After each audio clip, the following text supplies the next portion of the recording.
রব্বুল আলামিন মুসা পয়গম্বরকে এমন এক জামানার মধ্যে পাঠাইয়া দিলেন।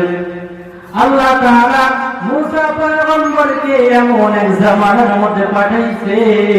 মুসা পয়গম্বরের জামানায় এক যুবক সন্ত্রাসী কারবার করে, তার অত্যাচারে এলাকাবাসী অনেক অতিষ্ঠ হয়ে গেল।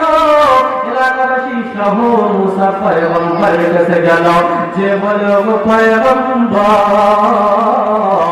ওই অমুক লোকের কারণে আমরা গ্রামবাসী থাকতে পারতেছি না, তার অত্যাচারে তাকে এলাকা থেকে তাড়ানোর ব্যবস্থা করে দেয়। এমনকি তার মা বাবা সহ ওই যুবকের হাতে পায়ে রশি লাগাইয়া জঙ্গলার এক কিনারের মধ্যে ফেলাইয়া দিয়ে আসলো। আল্লাহর বান্দা সেখানেও যে অপমান্য শুরু করে দিল, অত্যাচার শুরু করে দিল। তখন সেখানকার মানুষ তাকে আবার হাতে পায়ে রশি লাগায়া আবার তাকে এক পাহাড়ের কিনারে ফেলে দিয়ে আসলো। এবার আল্লাহর বান্দা যুবক মনে মনে চিন্তা করতে লাগলো, হ্যাঁ, এতদিন আমি অন্যায় কাজ করেছি, এতদিন আমি গুনাহের কাজ করেছি। আমার বন্ধু বান্ধব আত্মীয় স্বজন যারা ছিল সবাই তো আমাকে সাপোর্ট করতো, তারা তো আমার কাজে সহযোগিতা করতো। কিন্তু এখন তো আমি একা হয়ে গেলাম, এখন তো কেউ নাই, আমি একা হয়ে গেলাম। না না, এই বদনাম নিয়ে তো কবরে যাওয়া যাবে না, না না, এই গুনাহ নিয়ে তো কবরে যাওয়া যাবে না। আল্লাহর বান্দার চিন্তা শুরু হয়ে গেল, হায় আমি কি করলাম। আল্লাহর বান্দা এবার আল্লাহ তাআলার কাছে দুইটা হাত তুলে দোয়া করে, ওগো মালিক,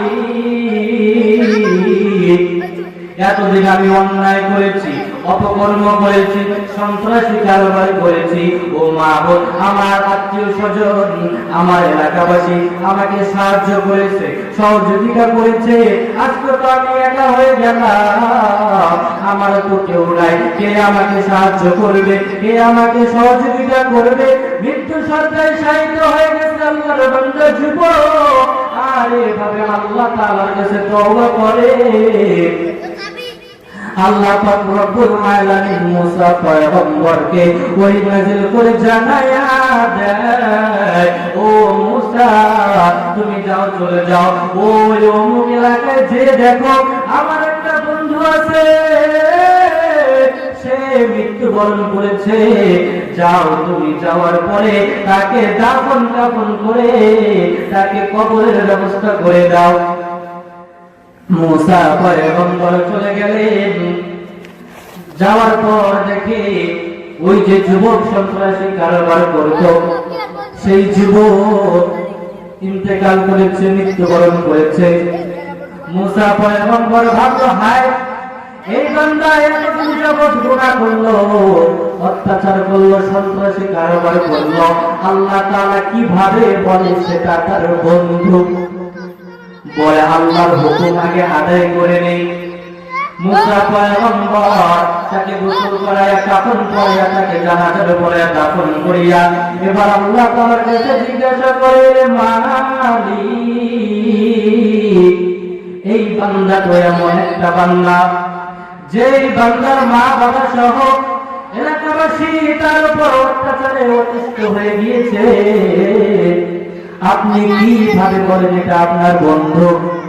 তখন আল্লাহ পাক রব্বুল আলামিন মুসা পয়গম্বরকে জানায়া দিলেন, হে মুসা,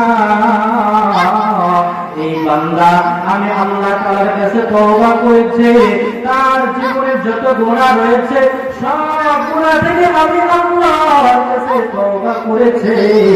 আমি আল্লাহ যেহেতু গফফার, আমি আল্লাহ যেহেতু রহমান, আমি আল্লাহ তার জীবনের সমস্ত গুনাহগুলোকে মাফ করে আমি আল্লাহ তাকে আমি আমার বন্ধু বানায় নিয়েছি।